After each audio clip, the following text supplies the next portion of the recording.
Hi guys, welcome back to my YouTube channel once again.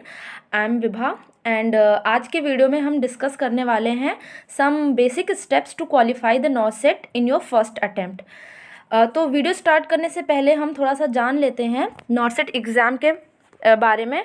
तो basically जो नॉसेट exam होता है वो हमारा AIIMS institute all India level पे कंडक्ट करवाता है। ये नर्सिंग ऑफिसर रिक्रूटमेंट के लिए हमारा ईयर में एक बार एग्ज़ाम होता है और इसका फुल फॉर्म होता है nursing officer recruitment common eligibility test, जिसमें क्वालिफाई करने के बाद हमें वेरियस एम्स में पोस्टिंग मिलती है नर्सिंग ऑफिसर की पोस्ट पे। तो नॉर्सेट एग्ज़ाम को क्वालिफाई करने के लिए बहुत से बच्चों के माइंड में कुछ क्वेश्चंस होते हैं कि हम प्रिपरेशन कैसे स्टार्ट करें ताकि हमारा सिलेक्शन फर्स्ट अटेम्प्ट में ही हो जाए। तो आज मैं कुछ बेसिक स्टेप्स आपके साथ डिस्कस करूँगी जिससे आपका जो सिलेक्शन है वो फर्स्ट अटेम्प्ट में ही हो जाए। जो पहला क्वेश्चन आता है वो है when to start your preparation. तो इसके लिए अगर मैं बताऊं तो जो बेस्ट टाइम होता है प्रिपरेशन स्टार्ट करने का वो आपका कोर्स पीरियड ही होता है। जैसे कि आप अगर थर्ड ईयर या फोर्थ ईयर में जब पहुंचते हैं तो वो एकदम बेस्ट टाइम होता है कि आप अपना प्रिपरेशन स्टार्ट कर सको, क्योंकि आप जो करेंट रनिंग सब्जेक्ट्स होते हैं क्वेश्चन वहीं से आते हैं।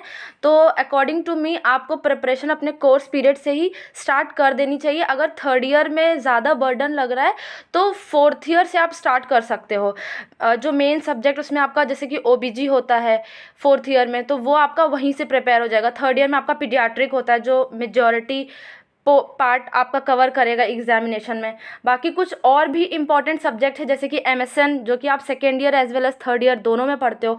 तो बहुत सारे सब्जेक्ट्स ऐसे हैं जो मेजॉरिटी ऑफ आपका क्वेश्चंस कवर करते हैं।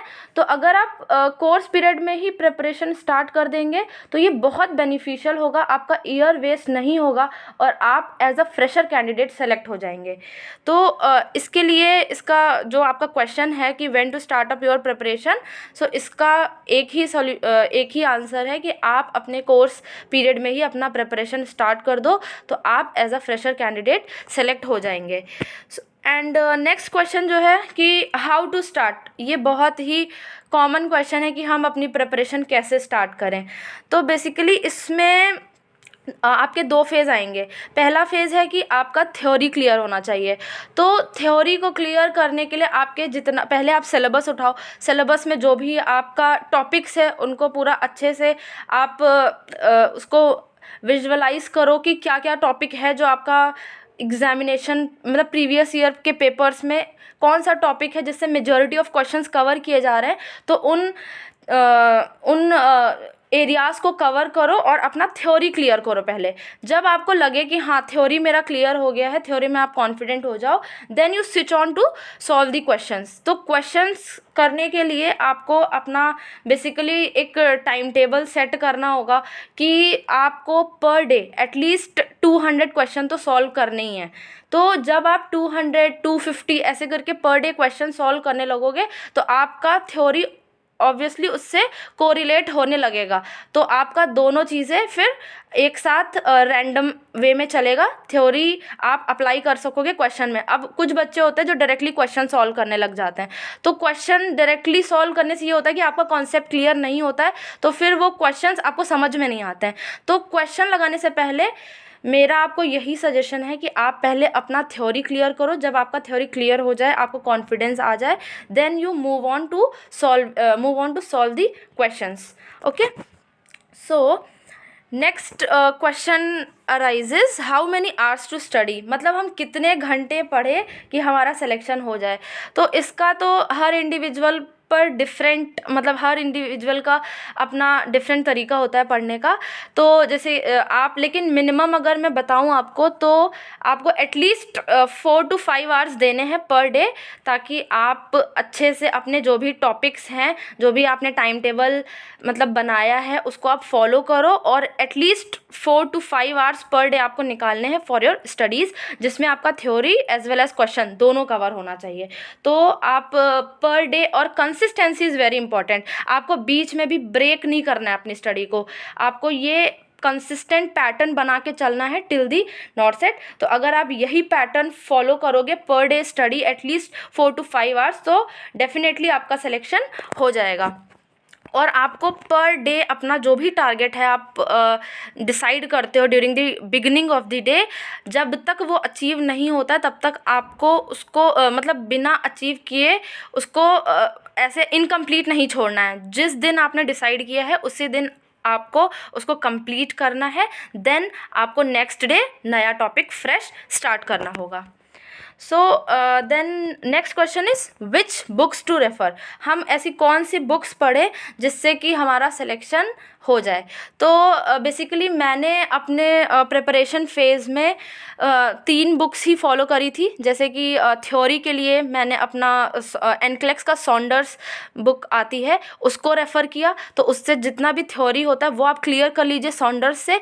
देन जब आपका थ्योरी क्लियर हो जाता है then you move on to objective books. तो ऑब्जेक्टिव में आपके पास 2 बुक आती हैं, PR Yadav and Target High. तो जो PR यादव बुक है उसमें आपको प्रीवियस ईयर के क्वेश्चंस मिल जाते हैं, तो जब आप वो सॉल्व कर लो देन आप मूव ऑन करो टारगेट हाई पे, क्योंकि टारगेट हाई के क्वेश्चन थोड़े से वन लाइनर होते हैं। तो फर्स्ट टाइम जब हम सॉल्व करते हैं थोड़ी डिफ़िकल्टी आती है, बट आप जब उसको 1 से 2 बार सॉल्व करोगे तो फिर वो आपको कॉन्सेप्ट सारे क्लियर होने लग जाते हैं। तो बेसिकली आपको बस 3 बुक फॉलो करनी है अपने प्रिपरेशन के लिए।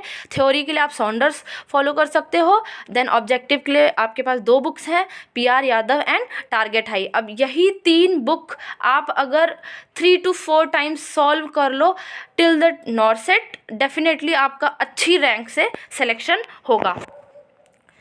Next question is how many questions to attempt. ये बहुत ही जनरल क्वेश्चन है जो सबके दिमाग में होता है जब आप एग्ज़ाम देने जाते हो कि हम कितने क्वेश्चंस अटेम्प्ट करें कि मेरा सिलेक्शन हो जाए। तो अगर हम देखें कि जैसे कि आपको पता है कि 1/3 नेगेटिव मार्किंग होती है आपके नॉर्थ सेट एग्ज़ाम में एंड टोटल 200 क्वेश्चंस होते हैं। तो उसके लिए आप मिनिमम अगर मैं बोलूँ तो at least 165 question you have to attempt. 165 question अगर आप अटेम्प्ट कर रहे हो प्लस आपको नेगेटिव भी कंट्रोल करना है, एकदम तुक्के नहीं लगाने हैं। जिसमें आप कॉन्फिडेंट हो तो उसमें आप मतलब उसको तो अटेम्प्ट करना ही है, बट अगर आपको कोई क्वेश्चन है जिसमें आपको लगता है कि आप रिस्क ले सकते हो तो उसमें आप अपना जो भी कॉग्निटिव स्किल्स है उसको अप्लाई करके उस क्वेश्चन को अटेम्प्ट कर सकते हैं। तो मिनिमम एटलीस्ट आपको एक रेशियो बना के चलना है कि 165 क्वेश्चन तो आपको करने ही है, देन आपका सिलेक्शन होगा। एंड प्लस नेगेटिव मार्किंग के ऊपर कंट्रोल होना इज़ वेरी इंपॉर्टेंट। अदरवाइज़ आपका नेगेटिव अगर ज़्यादा हो गया तो उससे भी प्रॉब्लम आती है। सो ये हमारे जो हैं कुछ बेसिक स्टेप्स थे जिनको अगर आप फॉलो करोगे तो डेफिनेटली आपका नॉर्थ सेट 2022 में सिलेक्शन होगा। And I wish you all the best कि आप अच्छे से इसी तरीके से प्रिपरेशन अपने प्रिपरेशन में कंसिस्टेंट रहो ताकि आप जल्द से जल्द नॉर्थ सेट 2022 में सेलेक्ट हो जाओ।